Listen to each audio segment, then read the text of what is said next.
El Nexe de Sant Fruitós de Bages va viure una concentració pel Dia contra la Violència de Gènere que va comptar amb l'alcalde Joan Carles Batanés i on es va llegir el manifest guanyador d'entre les diferents propostes fetes per adolescents del poble que van participar en el concurs.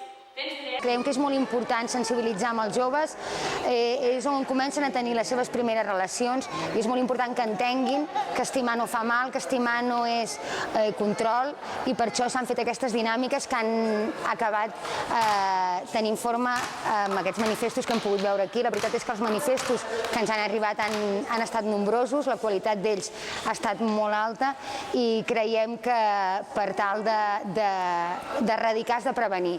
També es van lliurar els diplomes d'assistència dels tallers d'empoderament i autodefensa que es van dur a terme durant el mes de novembre i que van superar amb èxit el nombre d'assistents.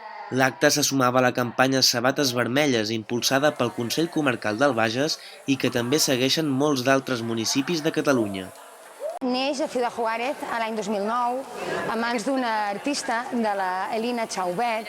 La Elina va voler escenificar amb una sabata vermella els crims que estaven patint les dones a mans de les seves parelles. Tan sols pel fet de ser dones, a nivell de violència de gènere, a nivell de prostitució i el lema, com us explicava abans, escenifica una sabata tacada de sang que ja mai més tornarà a caminar.